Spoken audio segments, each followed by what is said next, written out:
Sarvarogya on the state of public health and nutrition in today's world. We are honored to have Dr. Sweta Khandelwal ma'am as an expert today. Please keep your mic muted for discipline and save your questions to be asked to experts. Now I request Sneha ma'am, Director, Sarvodaya the Right Foundation to welcome our expert and provide program overview. Good evening, everyone. I'm delighted to welcome you all to this webinar of Sarvarogya. Also, I would like to extend my sincere gratitude to Prasad Institute of Medical Sciences, Lucknow, for supporting this initiative. First of all, on behalf of the entire The Rice family, I welcome Dr. Shweta Khandelwal, who is a renowned public health and a nutrition expert. We are truly honored to have you, ma'am, with us today to share your insights on the present state of the public health and nutrition in today's world. But before Dr. Shweta expresses her thought, let's set the context right. Why this Sarvarogi webinar? See, India has a diverse nutritional landscape. From the apples and the millets of the Himalayan villages of the north to the spice and the coconut-laden kitchen of the south. From the bajra fields of the Rajasthan in the west to the fish and the rice traditions of the east. India is a civilization woven together by food, flavor, and nutrition. Yet, despite this richness, India continues to face a grave nutrition crisis. Even today, the continues to report some of the world's highest levels of child stunting, wasting, anemia, and undernutrition. The numbers are deeply concerning. Malnutrition still contributes to nearly 7 lakh child deaths annually in India alone. At a time when conversations across organic food are widely growing, millions in India still struggle to access even basic nutrition. And yes, the crisis does not end here. There is another silent epidemic which is rapidly emerging: obesity and the other related lifestyle diseases. And you know what the tragedy is? The tragedy of our times is that despite being overfed, we are still undernourished. Our food systems today are being dominated by ultra processed food. These products are loaded with excessive sugar, salt, and unhealthy fats. Alongside this, the concern over food adulteration is also rising. Paneer mixed with starch and detergent. Mangoes beautifully polished with a layer of carbide. Milk diluted with chemicals beyond imagination. And this trend, mind you, is a slow poison, which is silently affecting the health of the entire generation.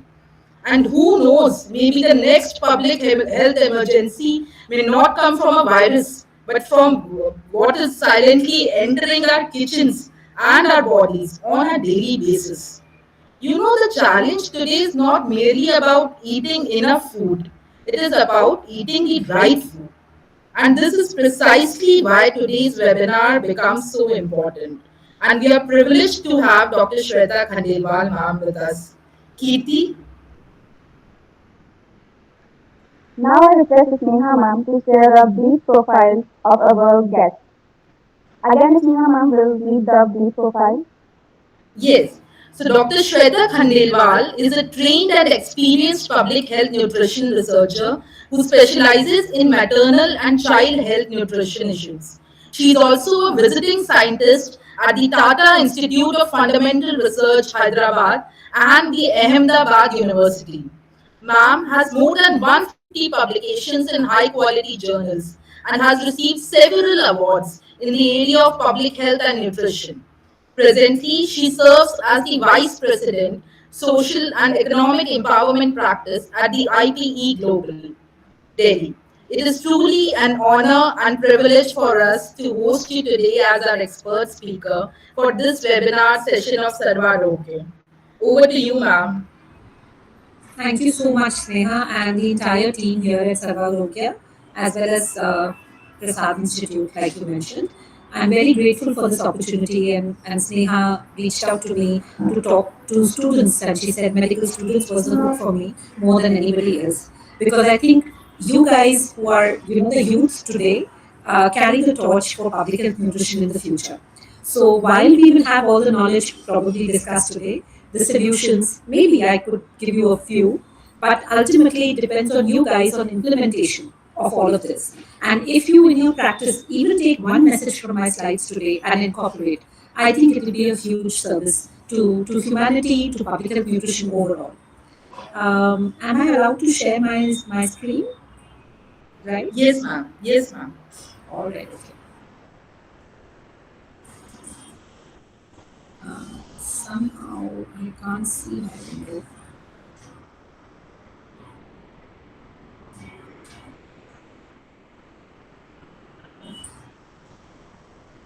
Let's try this.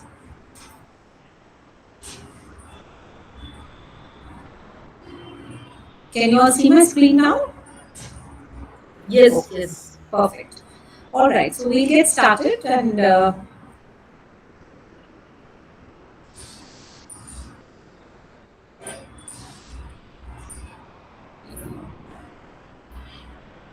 Let me try again. I'm so sorry. I'm just little usually used to people helping me with this, I guess. Mm-hmm. Entire screen, share. I don't know what can you all see right now? Can you see anything being scared? No, no. Right now we are not able to see anything. That time it was visible. Okay, let me try again. I messed up something. Yes, now I can see it. All right, okay. So what we are going to talk today, guys, is a little bit about public health nutrition, and we will try and focus and keep it very contemporary to modern problems, and we will see how this is so relevant for each one of you. Right? When we are talking about public health challenges, please remember it's not just limited to nutrition alone, but nutrition and health are inextricably linked. Right? There are various forms of malnutrition that exist in today's world, as well as various forms of ill health, which are also convoluting this whole malnutrition game cycle. Right? When I'm talking about public health nutrition concerns, I focused here on malnutrition, I focused here on anemia, weight gain, teenage pregnancy, which many of you may not even think, oh, वो तो गांव में होता होगा, किसी का शादी बच्चों का करवा देते होंगे, पुराने ज़माने में था. But please remember that that's no longer like think of the past. We are still reporting in NFHS a huge deal of teenage pregnancies. Sometimes these are underreported. Similarly, several other factors are also affecting nutrition overall. ICMR had come out with this last year, where the dietary guidelines of Indians had come out, and it's a big report, freely available on National Institute of Nutrition website. Those of you who are interested in nutrition must refer to this book. It's very easily available, and I'm giving you all the links here on the sites as well. And I'm happy to share this slide deck with Sneha later on. She can pass it on to all of you. Now, that report per se gave a very important statistic, which was 56% of our India's disease burden is due to unhealthy diets. We used to say कि हम Western data लेते हैं, हमको पता नहीं है कि like India का particular क्या चीज data कितना हमको disease हो रहा है. Like whatever disease or deaths are happening in India, how much of that is being caused because of poor nutrition? That number, I'm telling you, it's more than half. So that means if we are sick, even slightest, there is definitely the role of nutrition which is playing or kicking in. Obviously, all of you, because you're medical students, I'm told, are aware that stunting kya hota hai, underweight kya hota hai, wasting kya hota hai, and look at the trends. While we have reduced, but the reduction is not very massive, right? In different forms of malnutrition, if you see underweight, dekho aap, to blue bar se orange bar tak aana. All right, that big blue bar to orange bar, it's not a huge deal. We are still in double digits. Similarly, stunting, similarly wasting to काफी कुछ same ही है, बढ़ ही गया है. So like overweight obesity is also rising. We may see it slowly right now, but the trends are very, very rapid, as Neha also explained. So please understand, a lot of my problems in nutrition are to do with starting early career nutrition, right? Early childhood nutrition, sorry. Anemia status, again a very big pain point for our industry, for our governments, for our research people, for our teaching people, because anemia, while in men is 1 in 4, but goes up as high as 1 in 2 or less than, every single person also. It's about 60%. It's huge. The adolescent girls, the women having anemia problems. And why am I talking about anemia? Because anemia, if it's an underlying condition, it worsens so many other things, right? So even if you're not anemic, then you are underweight. There's a different problem. But if you're anemic and underweight, it convolutes even more problems. So your brain cognition goes for a toss. There are so many other later life diseases that come into play.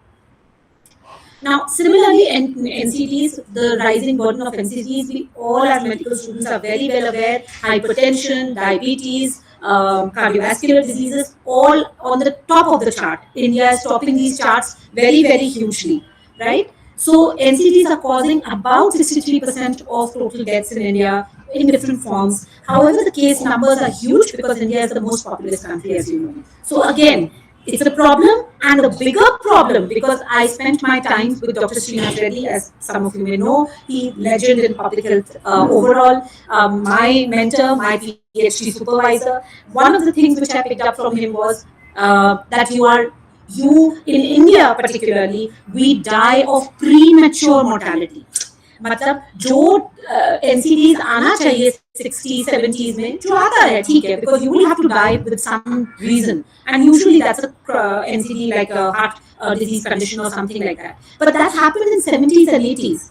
In India is the only country which is losing younger people to NCDs, and because of this convolution which I'm explaining, which is poor nutrition, unhealthy practices of physical activity, and body fat composition, right? So all of that convoluting, we are the top nation to lose people young.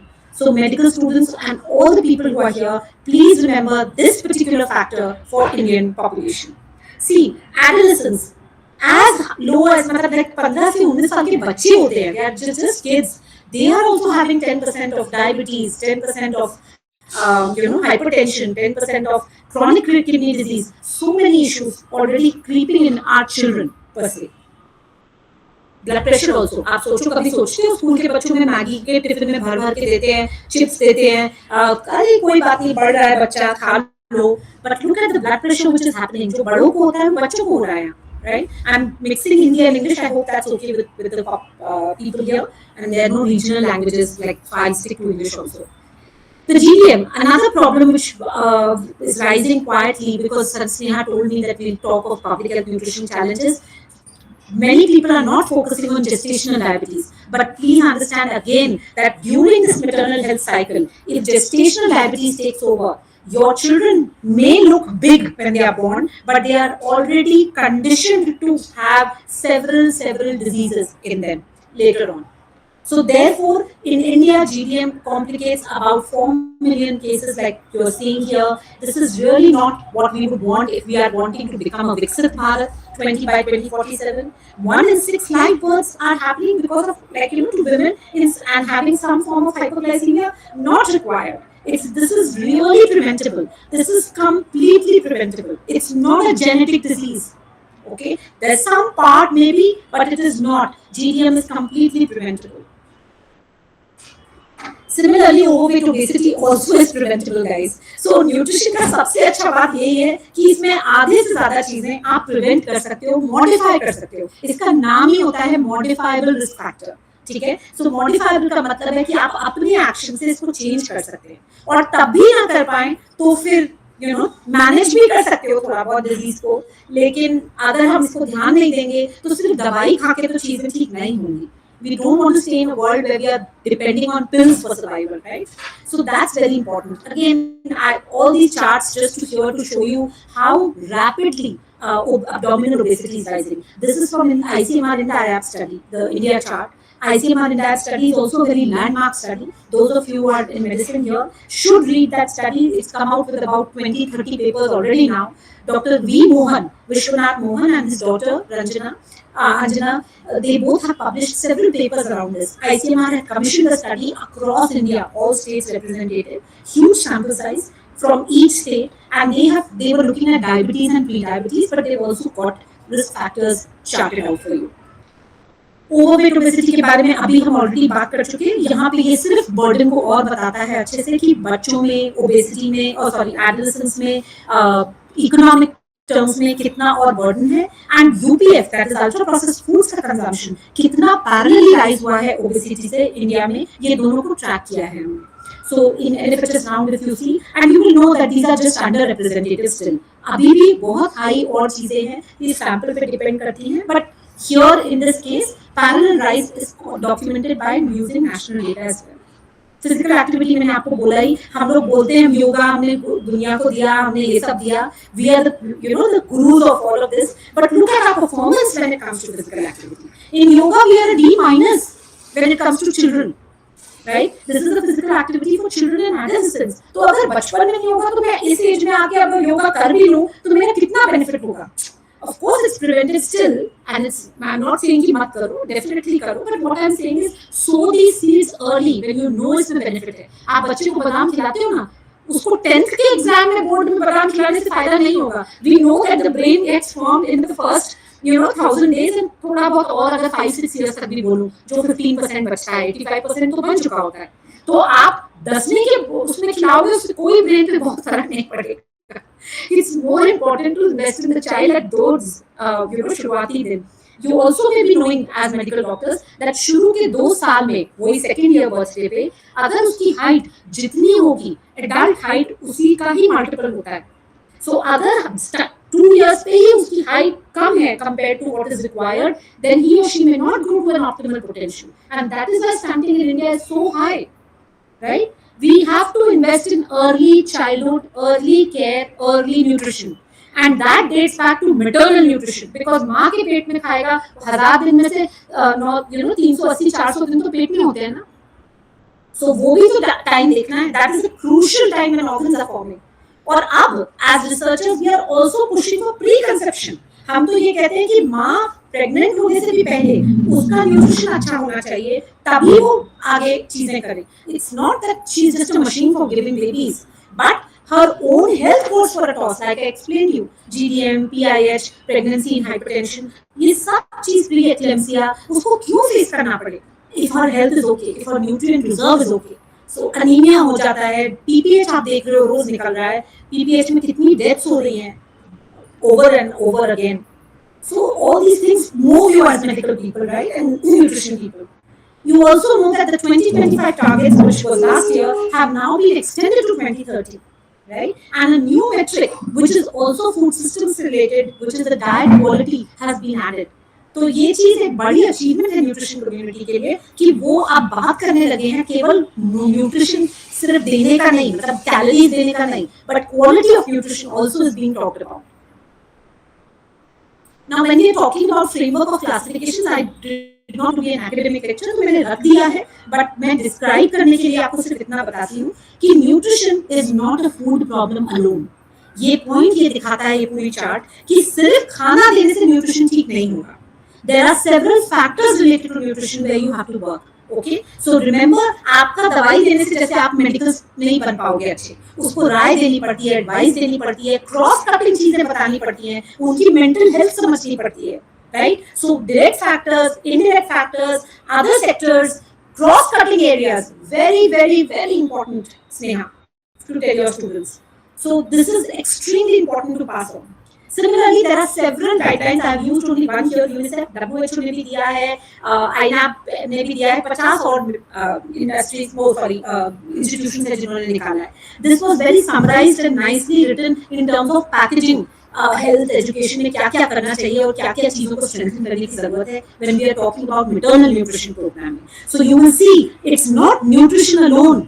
In fact, nutrition word भी नहीं है. Health, education, water, social policy, communication, urban, public, private, supply, gender. Look at the list. इनमें nutrition को mainstream करना है, तब जाके maternal nutrition ठीक होगा. सिर्फ खाना देने से हम सोचे THR खिला दिया, एक पिल खिला दी आयरन की. No sir. मेरा 21 years experience of teaching nutrition and now obviously practicing it. बिल्कुल मैं ये बात से एग्री नहीं करूंगी कि सिर्फ खाना देने से आपका न्यूट्रिशन इश्यूज खत्म होगा.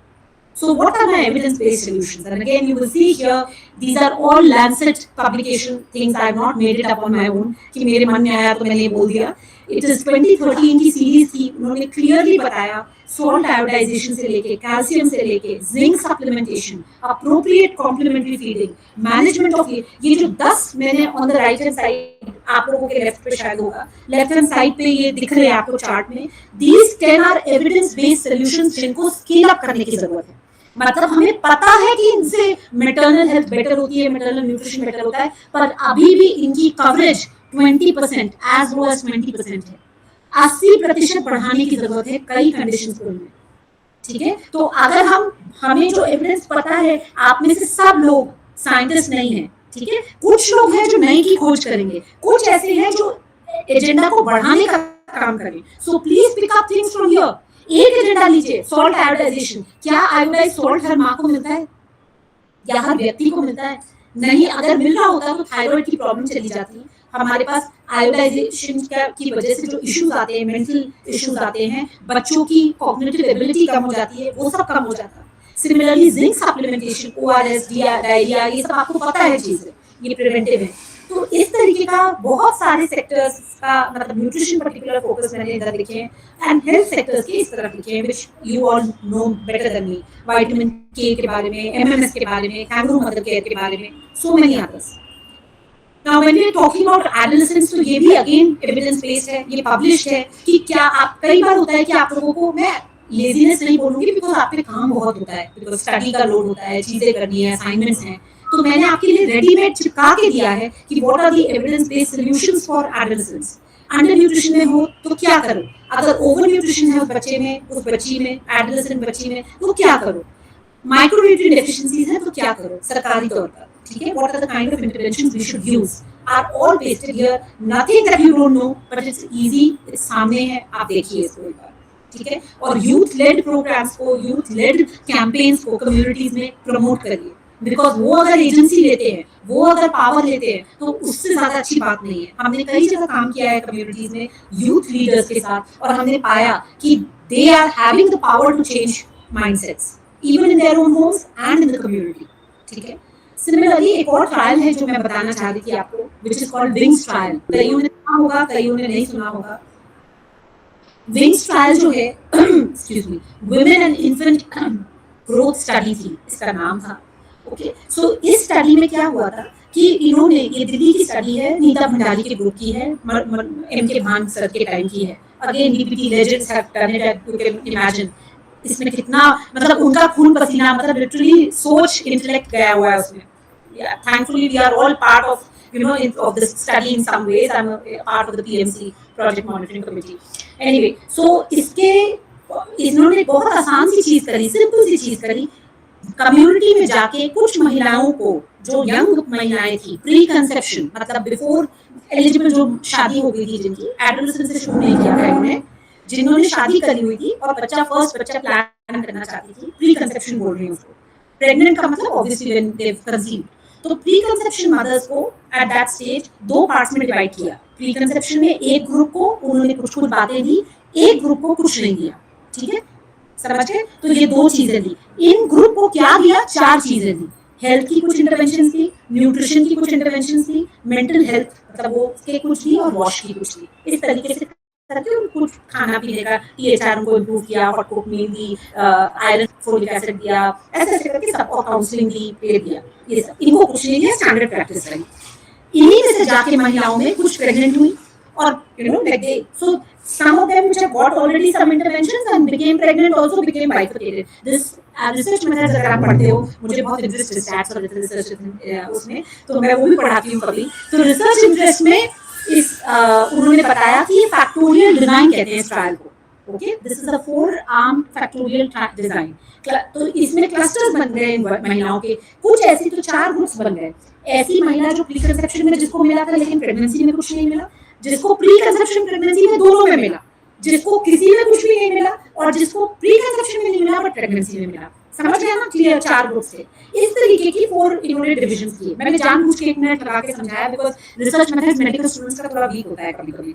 मैं एम्स में, हम लोग, मैंने, मेरा पीएचडी एम्स से है, and when we used to see DN की थीसिस देखते थे आप लोगों के डीएमबी वाले जो बच्चे आते थे, और भी तो मैं देखती थी कि रिसर्च मेथड अच्छे से नहीं लिखते थे, तो मैंने इसलिए ट्रायल में समझाने की कोशिश की। It's a very beautiful study and it's still being followed up. इसमें से काफी गवर्नमेंट की ओनरशिप है और इसको ऊना में रेप्लिकेट किया जा रहा है इस समय हिमाचल में। प्लीज पढ़िए इसको भी अगेन अगर आप पढ़ सकें।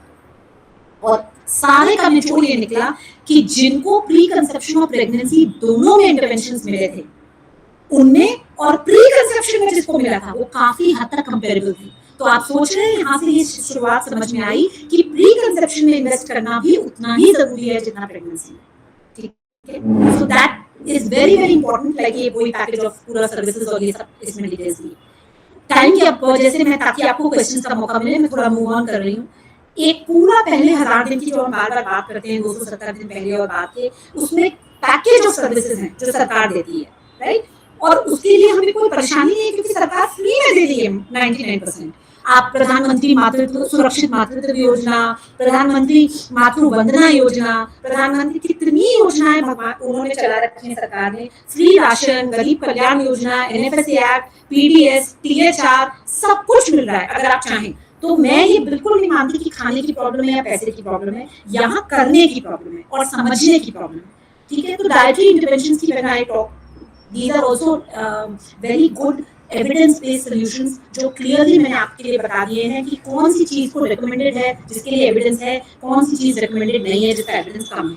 ठीक है, सो यहाँ लगा हुआ है, I am not going to read it out to you. अभी हमने जो 10 मैंने 2013 वाले दिखाए थे आंसर के, वही है ज्यादातर, क्योंकि ये 2020 में कोविड के बाद ये रिवाइज हुए हैं और एमएमएस के पर्टिकुलरली अराउंड, क्योंकि देखा गया कि हम डी भी दे रहे हैं, हम B12 भी दे रहे हैं, हम फोलेट भी दे रहे हैं, तो 25 देने से उन्होंने कहा है कि एमएमएस की एक टैबलेट सिंगल दे के देखो, उस हिसाब से कर ले जाए। तो पाया गया कि वो भी एक बेनिफिशियल एक्ट है और एमएमएस वर्सेस आईएफए भी किया गया। Indian government is still getting their hands dirty, they have not agreed to MMS, just letting you all know. MMS का अभी भी प्राइवेट प्रैक्टिस है, अभी गवर्नमेंट सर्विसेज में आईएफए ही देते हैं। ठीक है, तो उन्होंने एक यूनिमैप करके, that is United Nations international multiple micronutrient antenatal preparation, इसका नाम रखा है यूनिमैप। इसमें इन्होंने सारे जितने बेस्ट केमिकल वो हो सकते हैं फॉर्मुलेशन वो डाल दिए और इसको एक कैप्सूल बना के देते हैं। तो इंडिया में मैं उस पेपर की को ऑथर भी हूँ जिसमें हमने लिखा है कि इंडियन मैप, यूनिमैप और आईएफए के हिसाब से कैसे करना चाहिए कंपैरिजन, और हमने पाया कि यूनिमैप कुछ चीजों में बेटर है, एमएमएस मतलब ये कुछ चीजों में बेटर है, बट आईएफए भी अगर कंप्लायंस प्रॉपर हो तो उतना ही अच्छा रिजल्ट आता है। हमारे इंडिया में प्रॉब्लम क्या है कि सिर्फ 20% मतलब 5 में 1 महिला एक्चुअली आयरन फोलिक एसिड का पूरा डोज कंप्लीट करती है। मिलती है लेकिन खाते नहीं है because of so many other things, right. तो अगर वो कंप्लीट कर ले आईएफए का कोर्स भी तो भी एमएमएस के टक्कर का आप चीज कर सकते हैं। तो that is the reason why Indian government is hesitant right now to give MMS also. Similarly interventions across life course, मैंने ये स्लाइड आपके लिए रख दी है सो दैट आपको क्लियरली पता हो कि फैमिली प्लानिंग, प्री कंसेप्शन, क्या क्या चीजें किस स्टेज पे दी जा सकती हैं, जिसकी वजह से आप लोग एज मेडिकल स्टूडेंट्स रिसर्च के क्वेश्चंस कौन से पिकअप करने हैं स्टेज पे आप इजीली देख सकते हैं।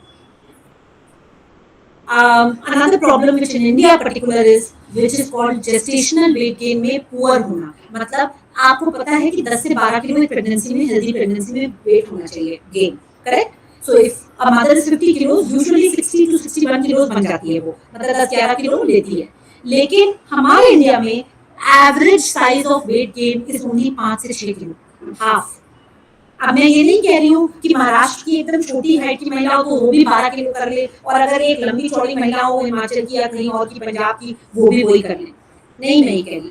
तो इसलिए इंडिया जो है वो अपने स्टैंडर्ड्स खुद बना रहा है, विच इज कॉल्ड उन्नति। आपने सुना होगा उन्नति करके एक स्टैंडर्ड्स बना रहे हैं जिसमें चाइल्ड के ग्रोथ स्टैंडर्ड्स, जिसमें मदर के जेस्टेशनल वेट के स्टैंडर्ड्स, इस तरीके की नीति आयोग और आईसीएमआर वगैरह मिलके काफी काम कर रहे हैं इस पे। अभी वो बाहर नहीं आया डेटा, अभी चल रही है स्टडीज, तो जब आएंगी तब आएंगी, लेकिन अभी के लिए हम 10 से 11 किलो 12 किलो ही मानते हैं कि वजन लेना चाहिए। और इंडिया में हमारी महिलाएं जब प्रेग्नेंट होती हैं वो खुद ही मतलब मुश्किल से 20 किलो 25 किलो की होती है। आप सोचिए कितनी ग्रॉसली अंडरवेट है। 33% ऑफ आवर महिलाज, of our women enter pregnancy underweight. This is the highest statistic which is like really appalling. तो कैसे वेट गेन कर लेगी वो, और क्या कर लेगी, उसके ऑर्गन्स में कहीं स्पेस ही नहीं है कि वो इतना वेट गेन कर पाए। सो ये मदर्स को तभी pre conception, again my point, अगर आज इसलिए मैं बार बार इस पे एम्फोसिस दे रही हूँ because that is a very important window which we, और आप आगे आने वाले टाइम में जब भी प्री कंसेप्शन पढ़ोगे तो याद करोगे कि डॉक्टर श्वेता ने बोला था कि इस स्टेज पे ये देखना है, this is important for focusing. Obesity, gestational की बात मैं कर चुकी, मॉडरेट सीवियर एनीमिया की मैं बात कर चुकी, ये सारी कंडीशंस है। अब लेट्स टॉक अबाउट सॉल्यूशंस। तो अब मैंने प्रॉब्लम्स तो बहुत सारी बताई आपको, तो कुछ सॉल्यूशंस की भी बात मैं, जैसे एमएमएस की अभी आपको बात करी, या मैंने कम्युनिटी की बात करी। हमारा एक पर्टिकुलर आईपी, जिस ऑर्गेनाइजेशन को मैं रिप्रेजेंट करती हूँ, उन्होंने एक प्रोग्राम किया था राजस्थान में व्हिच वाज कॉल्ड राजपुष्ट।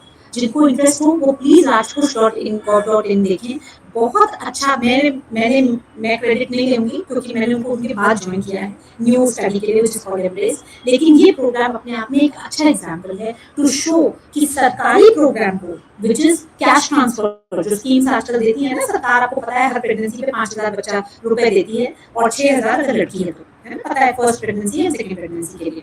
तो उसको बोलते हैं प्रधानमंत्री पीएमवीवीवाई, प्रधानमंत्री मातृत्व वंदना योजना। पीएमवीवीवाई के अंदर जो पैसा मिलता है, इस पर्टिकुलर प्रोग्राम ने क्या किया, उसमें उसकी लेयरिंग कर दी सोशल बिहेवियरल चेंज कम्युनिकेशन की।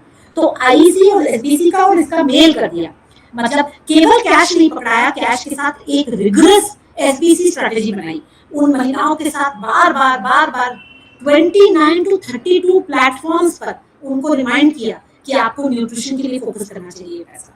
और रिजल्ट ये आया कि 20 से 21% महिलाओं का लो बर्थ वेट बचा। जो महिलाओं का लो बर्थ वेट बेबी होता एज पर प्रेडिक्टेड मॉडल, वो बचा बिकॉज ऑफ दिस कॉम्बिनेशन। और अगर उन महिलाओं को जिन्होंने ज्यादा ये बात समझी और करी, उनमें 31 या 37 शायद, एक परसेंटेज है 30-35 के बीच में, वो परसेंटेज बचा। मतलब और ज्यादा हायर था ये परसेंटेज लो बर्थ वेट का बचना, अगर आपने बात और सुनी। और ये था वो प्रोग्राम का स्ट्रैटेजी, जहां केवल कैश ट्रांसफर के साथ मोर इंक्रीज स्पेंडिंग ऑन फूड किया, सोशल बिहेवियर चेंज कम्युनिकेशन किया, उससे बेटर डाइट इन प्रेगनेंसी की बात करी, प्रेगनेंसी वेट गेन करा, रिडक्शन की बात करी बच्चे के बर्थ वेट में, लो बर्थ वेट में, चाइल्ड का अप्रोप्रिएट वेट गेन हुआ, वेस्टिंग कम हुई, है ना, ये सब थे। और ये है वो 29 से 32 पॉइंट्स जो हमने आइडेंटिफाई किए during our program. They were existing from the government side, but we try to reinforce. इस पे हमने अपने लोग लगा के ज्यादा कोशिश करके एक मॉडल बना के दिखाया हमें। फिर अल्टीमेटली गवर्नमेंट ने इसको ले लिया है और गवर्नमेंट की अब आंगनबाड़ी वर्कर्स इसको कर रही हैं, पोषण की आंगनबाड़ी वर्कर्स, आशाज, ये सब मिलकर अब कर रही हैं। ठीक है, तो ये पूरा का पूरा प्रोग्राम की रूपरेखा मैंने आपके साथ शेयर करी है, ये हमारी ऑर्गेनाइजेशन ने किया था। और अब आप ये खुश होंगे इस बात को जान के शायद, क्योंकि अब हमने एक में करा था राजस्थान के 5 डिस्ट्रिक्ट में। अब ये राजस्थान पूरे में तो स्केल अप कर दिया था हमने, अब हम ये प्रोग्राम 10 स्टेट्स में कर रहे हैं, राजस्थान के अलावा 9 और, मध्य प्रदेश, महाराष्ट्र, असम, झारखंड, पंजाब, हिमाचल, उड़ीसा, छत्तीसगढ़, कर्नाटका एंड राजस्थान। तो अब टोटल 10 स्टेट्स में हम ये प्रोग्राम लेके जा रहे हैं और कर रहे हैं। अभी हमने स्टेट गवर्नमेंट के साथ, तो अगर जो आप लोग में से मेरा लिंक्डइन पेज फॉलो करते हैं उन्होंने देखे होंगे, हम काफी गवर्नमेंट के साथ अभी साइन कर रहे हैं MOU, क्योंकि स्टेट गवर्नमेंट को हम इसमें पार्टनर बनाते हैं। हम कहते हैं ये आपके लिए ही है, हम अपना आके कोई डब्बा नहीं पीट रहे हैं, this is for you, that we are doing it with you, so for your strengthening. So governments हमारे साथ MOU साइन करती हैं, हम शुरुआती इनको सपोर्ट देते हैं, बाद में वो लोग अपने आप टेकअप करके इसको करते हैं। This is a huge investment from government side and from our side, but we are committed to making this happen. तो 2030 तक, जहाँ पे SDGs हमारे गोल अचीव होते हैं, हमारा प्रोजेक्ट भी 2025 से 30, 5 साल का ये पूरा प्रोजेक्ट है, जिसमें ये पूरे 10 स्टेट्स में हम ये लो बर्थ रेट रिडक्शन करके दिखाएंगे। ये वो उसी की जो इनिशियल स्लाइड्स हैं जो मैं आपको बता रही थी कि मतलब लो बर्थ वेट प्रेवलेंस जो है वो ऑलमोस्ट 20% कम हुआ, 36 था वो परसेंटेज जो मैं आपसे बोल रही थी, 31 या 37 के बीच का नंबर बोल रही थी, 36 है। 36% रिडक्शन अमंग हाई एक्सपोजर, जिनको 32 के 32 पूरे प्लेटफॉर्म का एक्सपोजर मिला, उनके में ज्यादा था रिडक्शन। कुछ डिजिटल, बिकॉज यंग बच्चे हैं तो मुझे लगा डिजिटल इंटरवेंशन की बात करना अच्छा रहेगा। तो एक बार आपको पता होगा, परसों ही, अभी मतलब 6-7 दिन पहले ही जननी प्लेटफॉर्म रिलीज हुआ है, जो RCH का न्यू ERCH एक बार बना था, आपको सबको शायद ज्ञात हो कि हेल्थ जो है वो अपना डेटा कहाँ कलेक्ट करता है, वो RCH, reproductive child health format एक होता था, पहले रजिस्टर होते थे, फिर ई डेटाबेस बन गया। Can we have next one? Excuse me, Sunny, Sunny, cut it out. सो वो जो जननी प्लेटफॉर्म है RCH वाला, वो उसी को रीनेम किया गया, बट इसमें बहुत एडिशनल फीचर्स और बहुत सारे कन्वर्जेंस प्लेटफॉर्म्स देखे गए हैं। सो कंटिन्यूम ऑफ केयर देखी जाएगी, ये उनका प्लान है। पोषण ट्रैकर, जैसे आपको पता होगा, पोषण ट्रैकर महिला का WCD से है, ये हेल्थ की तरफ से है, ठीक है। सो जननी के काफी सारे रियल टाइम स्मार्ट, जिनको इंटरेस्ट है वो लोग प्लीज इसको एक्सप्लोर करिए, क्या क्या चीजें मिल सकती हैं, कैसे आप इसका रिसर्च क्वेश्चन देखिए। अभी स्टार्ट हुआ है तो काफी इसमें सपोर्ट की जरूरत है। सिमिलरली एम मित्रा करके, अरमान को जो फॉलो करती हूँ, अरमान एक ऑर्गेनाइजेशन है, वो भी कई सारे सोल्यूशंस देती है pregnant women, mothers and children के लिए। एम मित्रा, किलकारी, आरोग्य सखी, मोबाइल अकेडमी, ये भी मैंने आपके लिए यहाँ स्टिक कर दिए हैं, सो दैट आपको इजीली पता हो कि किलकारी का जैसे एक एग्जाम्पल दे दिया है कि उसमें क्या होता है। बच्चे किलकारी का मतलब है कि आप बहुत अच्छे से कोशिश करेंगे कि अपने बच्चे की किलकारी अच्छी सुन पाए। उसके लिए महिला को ड्यूरिंग प्रेगनेंसी पूरा IVR का सपोर्ट, मतलब अगर जरा से भी दिक्कत हो रही है तो फोन के थ्रू उसको पूरा हेल्प करना डिफरेंट लैंग्वेजेस में। अगेन सरकार इस पे काफी इसको, अरमान के इस प्रोग्राम को ले रही है, चीजें स्केल अप हो रही हैं, काफी ऑर्गेनाइजेशन वर्क कर रही हैं। एम मित्रा भी इसी तरीके का एक प्लेटफॉर्म है। Integrated high risk pregnancy management, ये आपको पता है कि हाई रिस्क प्रेगनेंसी की वजह से कई सारी मैटरनल मोर्टेलिटी हो जाती है जो प्रिवेंटेबल है, तो इसके लिए स्पेसिफिकली एक प्रोग्राम है ये, जिसके अंदर एंड टू एंड मैनेजमेंट दिया जा रहा है पूरी 18 कंडीशंस का, और हाइब्रिड ट्रेनिंग हो रही है, सब डुअल पर्पस लर्निंग है, टू वे कम्युनिकेशन सपोर्ट है, सब कुछ है इसमें। ओके, आरोग्य सखी भी आपको पता है, मोबाइल अकेडमी भी, तो ये सब एग्जांपल्स मैं आपको दिखाना चाह रही थी। और NIM जो डाइटरी गाइडलाइन की मैंने शुरुआत में बात की थी, ये वो थाली है जो वो लोग कहते हैं कि आपकी थाली ऐसी लगे। अभी में जितने बच्चे यहाँ पे सब लोग प्रेजेंट हैं, हम 15-20 लोग, हमारी थाली ऐसी नहीं लगती होगी, तो हम दूसरों को क्या सिखाएं कि हमारी क्या लगे। हमारे में उल्टी तरफ, जहाँ फल सब्जी होना चाहिए, हम सिर्फ चावल या रोटी भरे होते हैं ज्यादातर, और ये जो अच्छी हेल्दी वाली चीजें हैं वो हमारी सब गायब। नम चटनी बराबर हम सब्जी लेते हैं या उसमें से भी निकाल देते हैं चीजें, सब्जियों को साइड में कर देते हैं और सिर्फ मैदा मैदा खा लेते हैं। तो please see that the government is trying to tell you to eat much better, eat a variety of foods. Variety is very very important, dietary diversity is very important, balanced diet is important. These are words, but please remember, अगर आपको कोई change बनना है ना तो खुद कुछ करना पड़ेगा। और ये स्पाइडरमैन, जब मैं छोटी थी तो हमने ये स्पाइडरमैन देखा था, ठीक है, जो स्पाइडरमैन दरबारों पे चढ़ता है, कूदता है बिल्डिंग्स पे, हेल्दी रहता है। पर आज के जो स्पाइडरमैन है ना, वो सब ऐसे हो गए हैं, डिप्रेस्ड, मोटे, बैठे, थोड़े बेचारे पता नहीं कोल्ड ड्रिंक पीते हुए। तो अगर हमें इसे रिवर्स करना है तो ये भी हमें ही करना पड़ेगा, कोई और नहीं आएगा इंडिया में हमारे लिए करने को। With that, I say thank you and I end the story. Thank you so much, ma'am, for an excellent talk. It was really very insightful and such beautiful slides. People have started to ask these slides, and I would request you to please kindly send it. Oh, sure. Yeah. Also, ma'am, please we'll open the floor for the question and answers now. Lakshay, you had some questions. Please go ahead. Hello, good evening ma'am. Go ahead, Lakshay. हाँ, काफ़ी अच्छी session था, thank you for. एक जो आप बता रहे थे IFA का जो अल्टरनेटिव था MMS, तो उसमें मेरे को थोड़ा डाउट था कि वो MMS क्या था और वो यूनिवेप के साथ आपने क्या कंपैरिजन बताया था उसका। जी, सो MMS का कुछ मतलब नहीं है, which is like a full form called multiple micronutrient supplement.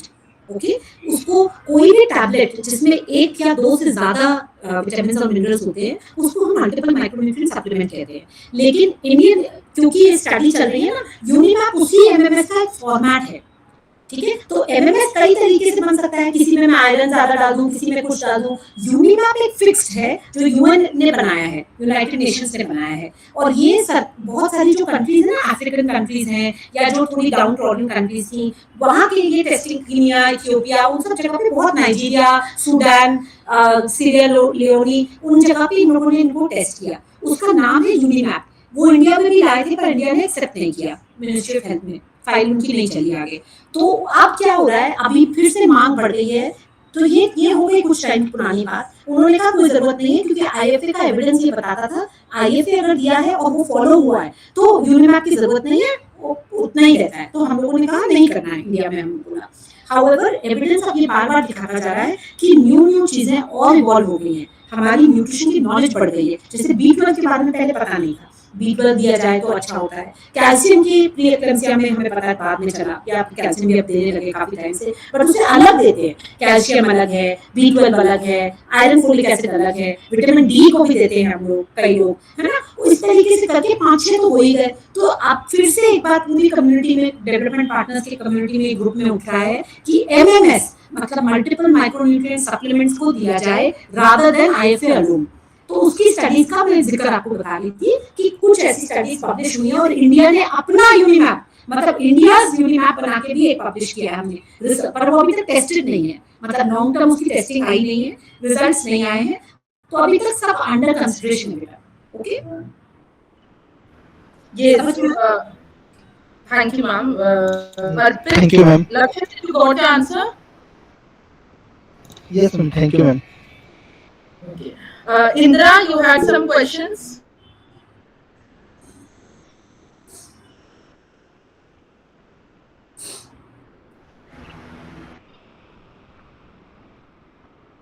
Yes, Nikhil, please go ahead. Am I audible, ma'am? yes, Good evening, ma'am. Thank you so much for the insightful talk that you did. I have two questions, ma'am. If like this is one question that anemia is definitely very prevalent disease, and but I just want to ask one question: why the government is not going to publish the data for the anemia in the next round of this National Family Health Survey? And ma'am, I have a second question: is this that even after having so much of institutional birth, like we have been doing good in terms of improving the institutional birth, that is 90%, this is not being translated into the outcomes. So what is the main problem? Like anemia, as we compare the anemia prevalence, it instead of falling down, it went ahead from the National Family Health Survey 4 to 5. So what are the reasons, ma'am? Okay.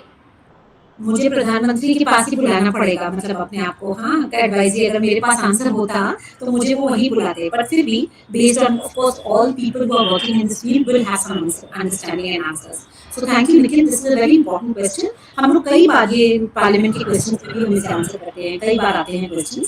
First thing is that आपने पूछा कि anaemia की prevalence, शायद आप ये कह रहे थे कि बढ़ क्यों रही है घटने की बजाय।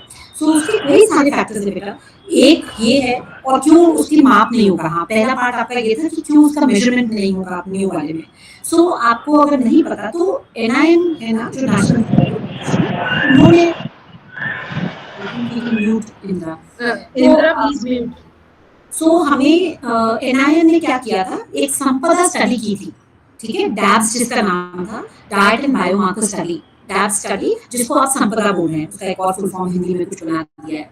तो संपदा स्टडी में क्या हुआ, उन्होंने पूरे इंडिया से सैंपल लिया है, और वो न्यूट्रिशन फोकस्ड है स्टडी है, और उसमें ही एनीमिया का गोल्ड स्टैंडर्ड मेथड, मतलब कैपिलरी से और वेनस ब्लड से जो टेस्ट करते हैं, उस तरीके से टेस्टिंग करके डेटा निकाला है, ठीक है। तो इन्होंने ये बोला है कि जब आप न्यूट्रिशन हेल्थ में ये कर रहे थे, अनीमिया को हीमोक्यू के द्वारा एक फिंगर प्रिक से हो रहा था, एस्टिमेशन ठीक नहीं है, कई सालों से आप बढ़ाते जा रहे हैं प्रेवलेंस, तो सरकार ने इसको चेंज करने के लिए और एक अच्छा ट्रेंड लोगों को, जो इसके समझ के लोग हैं, वो करने के, एटलीस्ट उनका ये लॉजिक है, सो उसलिए डैब स्टडी के ऊपर दे दिया है। और अब ये डैब जो न्यूट्रिशन की स्टडी एक रहेगी एक तरीके से फोकस, ये जब नेक्स्ट होगी इसमें अनीमिया का डेटा आया करेगा। So it is not that NFHS में से निकाल दिया है, बट ऐसा नहीं है कि बंद कर दिया है। तो यू आर राइट, बट मुझे आगे का नहीं पता। मैम जस्ट हाँ जी, Ma'am, I think someone was unmuted. Please go ahead. so what I was saying is कि मेजरमेंट तो हो रहा है, लेकिन ऐसा नहीं हो सकता, गवर्नमेंट की नहीं बच सकती कि अनीमिया मेजरमेंट ही नहीं करो, कि ये खराब आ रहा है डेटा तो इसको छोड़ दो। हाँ, ऐसा तो नहीं करने देंगे होपफुली। सो रिसर्च साइंटिस्ट सब हैं, एकेडमिक लोग हैं, जो ये बात के लिए बात करेंगे और चीज होगी।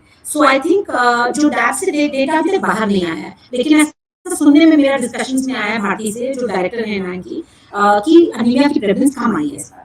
सो जो क्योंकि अब हमने करेक्ट मेथड से किया है, काफी सारे साइंटिस्ट ने ये भी पब्लिश किया था निखिल कि जो हम मेथड यूज करते हैं ना, उसकी वजह से जो बार बार राइज आ रहा है वो रियल राइज नहीं है, वो सूडो राइज है। मतलब हो सकता है वो मेथड की इनकरेक्टनेस हो, रियली में एनीमिया ना बढ़ रहा हो, लेकिन मेथड की करेक्टनेस की वजह, इनकरेक्टनेस की वजह से हम लोग पैनिक हो गया, अरे एनीमिया एनीमिया एनीमिया। हालांकि ये नहीं है कि 50 और 55% वाला जो है वो एकदम 12% रह गया हो, ऐसा नहीं हुआ है। 50-55 का 45 हो गया होगा, 30 हो गया होगा, लेकिन कमी आई है, दर में कमी आई है, ऐसा मुझे इनफॉर्मली उन्होंने बताया है। डेटा अभी बाहर नहीं है, पब्लिश नहीं है, तो मैं कुछ बोल नहीं सकती बेटा, लेकिन मेरी अंडरस्टैंडिंग ये है कि डेटा उन्होंने इसको मेजरमेंट इशू बता के और चीजें जो पब्लिश करेंगे वो ये दिखाया है कि ये बेटर मेथड से जब किया तो अनीमिया कम हुआ है, ऐसा उन्होंने मुझे बोला। But I'll take it with a pinch of salt. So we'll see how things are. ये अभी पहली बार ऐसा हो रहा है, तो इसलिए मैं अभी इसमें कमेंट और ज्यादा नहीं कर पाऊंगी। Okay, Nikhil, did you got your answer? Thank you so much, ma'am. I definitely got my first answer, but there was also one question left to be answered. Rice क्यों कर रहा है? राइस के लिए मेरे ऐसा स्पेकुलेशन है, Ma'am- this is my personal capacity. Sorry Nikhil, बोलो।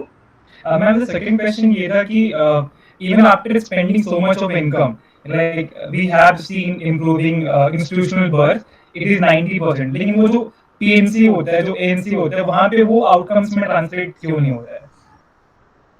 Again very good question, but वही मैं बताना चाह रही थी आपको, ये कंबाइंड सोसाइटल ना नॉर्म्स हैं। हम लोग अब कम्युनिटी में, मैंने अभी आपको बताया 10 स्टेट्स में हम काम करने वाले हैं, एक स्टेट से मैं अंडरस्टैंडिंग आई बिल्कुल क्लियरली। आज की डेट में कौन ये कहेगा कि मेरे ब्लैक स्टूल्स आए तो मेरे पर जादू टोना हुआ है, लेकिन अभी भी लोग कह रहे हैं ये। तो ये वो गोली खिलाते तुम हमें वश में करना चाह रहे हो, तुम हमें, ये अभी भी धारणाएं हैं जो रियली में हमारा बच्चा को काला करना चाहते हो कि शादी ना हो ताकि उसके बच्चा ना हो, आप ऑपरेशन करवाना चाहते हो कि उसको नॉर्मल बर्थ ना हो, ये सब तरीके की धारणाएं अभी भी हैं। तो इंस्टीट्यूशनल बर्थ कराने वो पहुंचते हैं, क्योंकि ऑब्वियसली सबको इतना समझ में आया है कि अगर हॉस्पिटल में बर्थ हो रही है तो बच्चा बचता है, माँ बचती है। लेकिन बीच की जो एनसीपीएनसी है ना, वो ये कहती है सासें हो या बड़े लोग हो, हमने भी तो कर लिए, कभी हम नहीं गए, कुछ नहीं हुआ, वो चीज की धारणा अभी भी सोसाइटी में काफी प्रेजेंट है। दूसरा, ज्योग्राफिकल एक्सेस अभी तक डिफिकल्टी है कुछ कुछ जगहों पे, जैसे नॉर्थ ईस्ट की कई जगह पे जहाँ मैंने विजिट किया, बहुत सारी डिफिकल्ट टेरेन्स हैं जहाँ तक वो पहुंच ही नहीं पाती हैं फॉर एएनसी। उनको पास घर में कोई आदमी नहीं होते या कोई और लोग सुविधाएं नहीं होती कि वो नीचे आ पाए। जैसे हम मानते हैं कि 4 या 8, अब तो 8 बोलने लगे एएनसीज हो, उसके लिए उसको आना पड़ेगा ना नीचे, मतलब या फिर किसी को कहीं लेके उसको जाना पड़ेगा। हो सकता है महिला अपने आप नहीं पहुंच पा रही हो, आंगनबाड़ी बहनें बस करके किसको करके कितना ला पाएंगी। There is a huge population, हर रोज आपको निखिल पता है कितने बच्चे पैदा होते हैं इंडिया में? जस्ट सोचो, मुझे एक नंबर बताओ बिना गूगल करे। 70,000, 70,000 kids are born in one day in India. समझ में आया? This is a huge number. 70,000 बच्चे पैदा होना एक दिन में इंडिया के इज अ ह्यूज नंबर। वही का, और ये वो है जो बच्चे पैदा हो रहे हैं जिनकी माइल्ड प्रेगनेंसी होगी तभी तो इतनी प्रेगनेंसीज, इतना सब ट्रांसलेट हो रहा है एवरी सिंगल डे में। There is a huge road, there is improvement in ANCs, लेकिन I completely agree with your point, fully translate नहीं हुआ है। इसलिए हम सबको, इसमें हम सबकी भागीदारी है, हम सबको अपनी अपनी हेल्थ को, जो हमारे घरों में आके मदद करती हैं उनको, गार्ड्स को, टीचर्स को, सबको मोटिवेट करें कि एएनसी पीएनसी वगैरह चेकअप के लिए जाइए। उससे एडिशनल फायदा उन्हें नहीं देता। It is like insurance Nikhil, कि इंश्योरेंस में पैसा आदमी कम डालते हैं। जो बहुत पढ़े लिखे समझदार होते हैं ना, वो सोचते हैं कि हाँ कल कोई तकलीफ आई तो मैं डाल देता हूँ अभी से। बट कितने परसेंट इंश्योरेंस है इंडिया में बताओ? पैसा खर्च सब करेंगे जब बीमार हो जाएंगे, लेकिन इंश्योरेंस नहीं करते। These ANC, PNCs are like insurance, no? लोग नहीं समझते इस बात की। वो लगता है अरे उस समय पैसा चला जा रहा है, हमारा ईएमआई में पैसा, उसका जो प्रीमियम भर रहे हैं उसका पैसा जा रहा है, हमने तो कोई फायदा लिया नहीं, ये सोचते हैं ना। ऐसे ही एएनसी की चक्कर, अरे क्या डॉक्टर ने देख लिया, जरा एक गोली दे दी और आ गई, क्या हुआ, इतना पैसा टाइम वेस्ट हुआ, धूप में गई आई। ये चीज की अहमियत अभी समझना आने में जरूरत है। आई होप तुम समझ पाए कि मैंने क्या कहा। Yes, ma'am. Thank you so much. Thank you so much, ma'am. Rohan, you have some questions. Please go ahead. Rohan. Ma'am, Yes. I actually had a similar doubt that Nikhil just asked, so that got cleared up. Thank you very much for that, ma'am. No problem. Thank you. Pujatha. Pujatha. Okay. Yes, Ma'am, ma'am. I had. Yes, Pujatha. I have no doubts, ma'am. Okay, okay. Ma'am, I had one question. Ma'am, what do you feel are the good communication strategies to reach out to these people, to reach out the people at the grassroots? Like you right now told about your initiative in Rajasthan about the women, an excellent initiative. How So can we reach out to these people? हमने एक booklet prepare करी है और ये rajpush.in पे है available freely Sneha. I will encourage that you read that. उसमें SBC strategy दी हुई है, तो हर एज ग्रुप के साथ कैसे एंगेज किया और क्या किया. मैं एग्जाम्पल के तौर पे 4-5 चीजें बताती हूँ. एक था जीएएनसी, ग्रुप एएनसी, मतलब महिलाओं को एक गोले में, जैसा आपको उस फोटो में भी दिख रहा था, इकट्ठे बिठा के एक कोई टॉपिक यूज करके बात करना और महिलाओं को ही बोलने देना, मतलब उन्हीं के थ्रू वो स्टार्ट करवाना सिस्टम. तो एक तरीके का ग्रुप एंटीनेटल चेकअप, जिसमें हमने एक्चुअल चेकअप कम किए लेकिन गेम्स खिलाए या चीजें करवाई जिससे उनको उस टॉपिक के बारे में चीज समझ में आ गई कि हाँ आज की डाइटरी डाइवर्सिटी की चर्चा है. नाउ डाइटरी डाइवर्सिटी अपने आप में बड़ा टेक्निकल सब्जेक्ट है, लेकिन जब महिलाओं को दिखाया कि अपने अपने घर की, उनको हमने थाली दी एक थर्माकोल की और उसमें हमने बीच में रख दिए फल, सब्जी, अनाज, दूध, दही, सब कुछ रख दिया. कहा कल जो तुमने खाई थी थाली वो बनाओ. 99% लोगों ने सिर्फ रोटी और नमक, रोटी और कोई चीज, ऐसे ऐसे कुछ कुछ थालियां बनाई. बहुत कम ने, किसी ने दाल की दी तो थोड़ी सी दी, या किसी ने एक सब्जी दी तो थोड़ा दिया. और फिर हमने वो थाली दिखाई जो एनाइन की थाली है. फिर हमने उनको समझाया कि अगर ये इस तरीके से नहीं बनी तो तुम्हारे बच्चे में इससे ये चीज मिलती है, ये नहीं पहुंचा. इस तरीके से करके उनसे एंगेज किया. एक तो ये बहुत इफेक्टिव तरीका था. सिमिलरली पीएलए, ठीक है, पार्टिसिपेटरी लर्निंग अप्रोच, उसमें भी हमने उनसे ही बोला कि अपना एक टॉपिक बनाओ, क्या चीज की समस्याएं प्रेग्नेंट महिलाओं को आती हैं. तो एक चीज निकल के आई विच इज रेस्ट, कि सांसें समझती हैं, रेस्ट करने की जरूरत नहीं है, जितना काम करोगी उतनी नॉर्मल डिलीवरी होगी. जबकि हम सबको पता है कि ड्यूरिंग प्रेगनेंसी 2 से 3 घंटे का आराम बहुत बहुत जरूरी है, पैरों की सूजन से बचने के लिए, शरीर को थकान से बचाने के लिए, बच्चे का पूरा विकास होने के लिए, माँ के ब्लड प्रेशर पे कोई असर ना पड़े या अनीमिया पे असर ना पड़े, उस पे आराम के लिए हजारों चीज बेनिफिट्स होते हैं. तो आराम की महत्वता पे एक पीएलए किया गया जिसमें सासों को बुलाया गया, क्योंकि बहुत सासों ने कहा ये तो कामचोर है, करना नहीं चाहती, बस बच्चा करने पेट बोल के लेटती रहती है. तो हमने उनको समझाया ये नहीं है, ये रिक्वायरमेंट है. तो उस तरीके की एंगेजमेंट आप पढ़ेंगी ना, वो किताब आपको बहुत अच्छा लगेगा स्नेहा. उसमें काफी स्टोरी फॉर्मेट में एसबीसी स्ट्रैटेजी एक्सप्लेन की है. इसी तरीके से काला जत्था किया, स्कूल के स्टूडेंट से रोल प्ले करवाए, नुक्कड़ नाटक किए, बहुत तरीके की, मैं बता तो रही हूँ आपको, बहुत एक्सट्रीम लेवल पे हमने एसबीसी स्ट्रैटेजी प्लानिंग की. और वो एक एक घर में हमने चैंपियनरी माँ, क्योंकि वो राजस्थानी लोग थे ना, तो हमने देख लिया कि महिला पे फोकस करने से फायदा ही नहीं हुआ. हमारे शुरू के 6 महीने वेस्ट गए क्योंकि सासुएं महिला पे पैसा लगाने को तैयार ही नहीं थी. तो हमने उनका हुक बदला. हमने वो स्टडीज करने के बाद ये देखा उनको अपने पोते पोती में इंटरेस्ट है, लेकिन तो हमने पूरा फ्लिप कर दिया. हमने कहा चैंपियनरी माँ, मतलब चैंपियन अगर तुम्हें पैदा करना है तो माँ को फोकस करना पड़ेगा. उस हिसाब से स्टोरी का नैरेटिव चेंज किया. तो ये चीजों को आप स्टडी करने के लिए, ये सब एक्सपीरियंस, आपको इन्वेस्टमेंट्स फील्ड में ही जाना पड़ेगा. एग्जाम्पल्स तो आप देख लेंगी, लेकिन this was the kind of flip we did in the narrative to make an impression. फिर हमने एक बाहुबली वो कैंपेन चलाया फॉर आदमी की पार्टिसिपेशन, क्योंकि आदमी इन्वॉल्व ही नहीं थे. अरे ये तो महिलाओं का काम है, हमें क्या करना है बच्चा पैदा वाली चीज में. तो हमने एक बाहुबली कैंपेन दिखाया. बाहुबली मतलब सबको वो साउथ की मूवी दिखाई फ्री में, मतलब हम लोगों ने वो जगह जगह बड़े बड़े प्रोजेक्टर्स लगा के पहले सब आदमियों को दिखाया.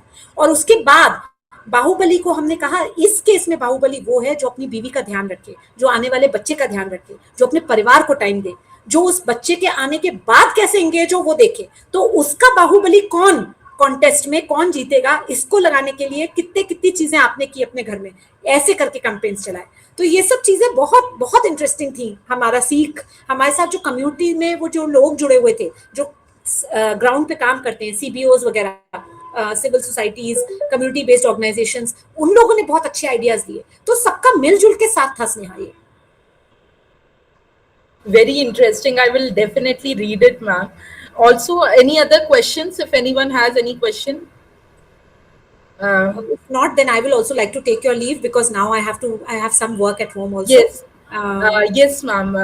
Okay, so thank you, ma'am. Thank you all for giving your time. One last request: can you all please switch on your camera? We can take a one snap and a one photo, please, in this webinar. Um, Please, everyone, switch on your cameras.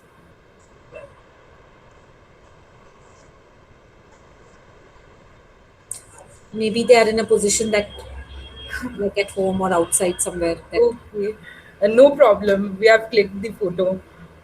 Thank you all. Thank you, ma'am, for your time and for your insights. Thank you all. Thank you so much. Thank you everyone for the opportunity. Take Thank care. you. Bye bye.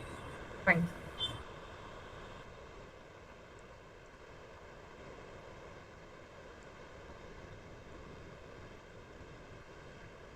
Thank you, everyone, for joining.